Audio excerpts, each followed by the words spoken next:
pero primero vamos a definir lo que es una enzima.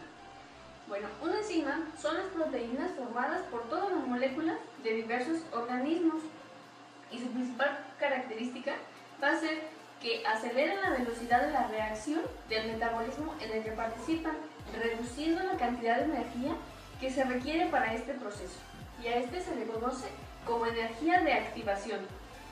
Toda enzima va a actuar sobre una molécula en particular, en la cual va a ser muy específica, y a esta molécula se le denomina como sustrato, y el sustrato va a ser convertido en un producto de su interés, mientras que la enzima no sufre ningún cambio. Vamos a ver cómo es el proceso entre la enzima y el sustrato específico. Existe un sitio en la enzima llamado sitio activo que va a servir de unión entre el sustrato y la enzima. Cuando el sustrato y la enzima ya están unidos, podemos decir que se ha formado el complejo sustrato-enzima, y en este mismo sitio el sustrato se va a convertir en un producto hasta que finalmente se separa de la enzima y se forma el complejo enzima más el producto. Las funciones biológicas de las enzimas son las siguientes. Primeramente, resultan ser indispensables en la traducción de señales y en procesos de regulación. Normalmente se hace mediante quinasas y fosfatasas. También son capaces de producir movimiento, como es el caso de la ciosina, que al hidrolizar ATP para la contracción muscular y movimiento de vesículas. Otra función importante es la que tienen en el sistema digestivo, en donde la amilasa y la proteasa rompen los polímeros presentes en los alimentos, convirtiendo moléculas más pequeñas para que puedan ser absorbidas con mayor facilidad. También tienen una función en el transporte activo que se lleva a cabo en la membrana de la célula, en donde está la bomba sodio-potasio. Pero vamos a definir lo que es una bomba sodio-potasio. Es un mecanismo activo de transporte dirigido por la degradación de ATP a través de una serie de cambios configurados de la proteína transmembrana. Bueno, entonces tenemos que entran 3 iones sodio a la proteína, y al cambiar la configuración de la proteína se fosforila con una molécula de ATP. Entonces ya cambió nuevamente la configuración y queda expuesto estos 3 iones de sodio al exterior de la célula. Cambiando nuevamente la configuración, la proteína va a tener una gran afinidad por 2 iones potasio que van a entrar en esta parte de aquí. Cuando entran estos 2 iones de potasio, la configuración cambia y el ion fosfato se separa y quedan expuestos estas 2 moléculas hacia el exterior de la célula. Como vimos hace un momento, las enzimas necesitan de un sustrato para poder llevar a cabo su actividad catalítica. Existe otro tipo de enzimas llamadas holoenzimas, las cuales necesitan de un cofactor y del sustrato para poder llevar a cabo esta actividad. Como tenemos aquí la enzima más el cofactor, que hace que encaje perfectamente el sustrato en la enzima y pueda llevar a cabo esta actividad. Una holoenzima está compuesta por la apoenzima, que es la parte proteica de la enzima, más el cofactor. El cofactor puede ser un ion metálico, como puede ser el zinc, el magnesio, el calcio, o una coenzima, la cual es una molécula de naturaleza no proteica, pero debe de ser orgánica, más el sustrato. De esta manera puede llevar a cabo su actividad enzimática. Si no se le agregara a la holoenzima el cofactor, la holoenzima permanecería en reposo y no realizaría ninguna actividad. Ahora les hablaré un poco sobre los factores que afectan la velocidad de reacciones enzimáticas, las cuales hay 3. La primera, que es concentración de sustrato. Cuando la concentración de sustrato llega a un punto alto, la enzima se satura. La segunda es la temperatura. En la temperatura existen 2 tipos de temperatura, la cual una de ellas es la alta. Cuando pasa a 37 grados, la enzima pierde momentáneamente su función metabólica. Cuando una enzima es menor, tiene temperatura menor a 35 grados, queda inactiva y no puede actuar en ninguna reacción enzimática. La tercera es el pH. Al incrementar o disminuir un pH, sus cadenas se repelen. Cada enzima tiene un pH óptimo. Cada enzima tiene un pH óptimo distinto. Esto se debe a que cada enzima tiene aminoácidos distintos. Bueno, ya sabemos cuál es la función de la enzima, pero ahora es muy importante saber cómo nuestro organismo frena ese proceso para no saturar nuestro cuerpo de sustratos que en realidad no necesitamos o más de lo que necesitamos. Para esto tenemos los inhibidores. Estos nos ayudan a que la enzima pare su proceso, lo frene, ¿sí?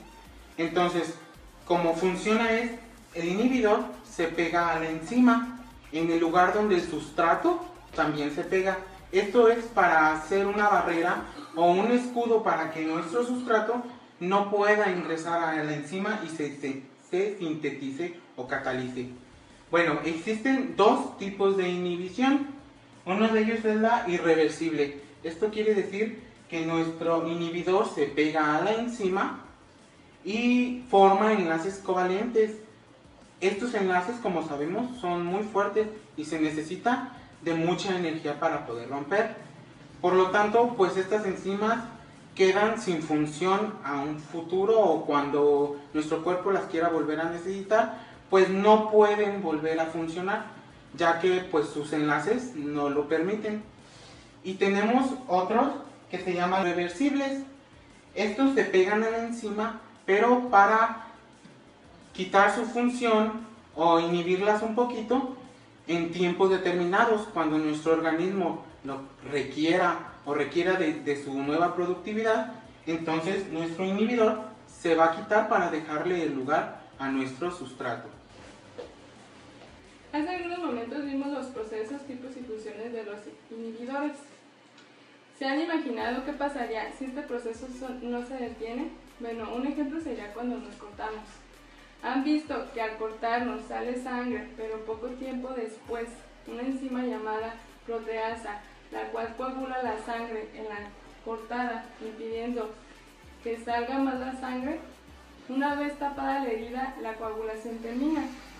¿Se imaginan si este proceso no parara? Bueno, pues dañaría nuestro cuerpo, porque nuestra circulación no sería la adecuada. Para eso es que sirven los inhibidores, para bloquear la acción de esta enzima, evitando que siga coagulando, tomando en cuenta que esto ocurre cuando el daño está reparado. Ahora vamos a hablar acerca de la curva de Michaelis-Menten. Esta curva es un modelo que describe el comportamiento de las reacciones enzimáticas que se lleva a cabo en las células vivas. Este modelo solo es válido cuando la concentración del sustrato es mayor que la concentración de la enzima.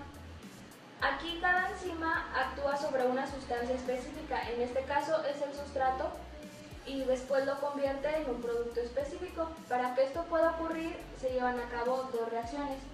En la primera tenemos la enzima más el sustrato. Al ocurrir la reacción interviene una constante microscópica de velocidad, lo cual hace que el sustrato se adhiera a la enzima y obtengamos como resultado enzima más sustrato.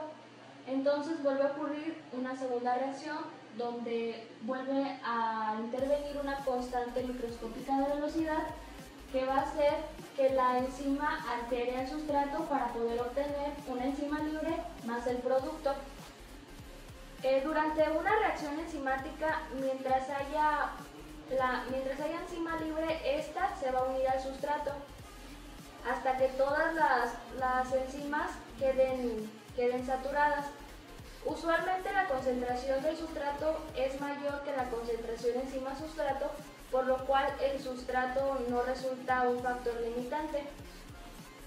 Si las constantes de reacción y disociación son iguales, la formación del complejo enzima-sustrato se mantiene estable, al igual que la velocidad de reacción, lo cual nos quiere decir que la generación del producto se mantiene constante mientras la concentración del sustrato no es limitante. Esta es la ecuación de Michaelis-Menten, en donde un estudio de la cinética de enzimas mide la actividad enzimática en términos de producto terminado por minuto a diferentes concentraciones de sustrato. Entonces, si la actividad es graficada en términos de la concentración inicial del sustrato, versus el producto generado en un lapso de tiempo que sería la velocidad de reacción, la curva generada sería una hipérbola rectangular, en donde esta constante sería la actividad enzimática, la velocidad máxima sería actividad a sustrato infinito, y esta sería la concentración de sustrato, y Km sería el valor de sustrato que la actividad da igual a un medio de la velocidad máxima. Y Km en sí es una constante de Michaelis que sería la concentración de sustrato necesaria para alcanzar la mitad de la velocidad máxima. Y bueno, estas dos constantes son muy importantes porque nos describen lo bien que se une el sustrato con la enzima y el producto que se genera.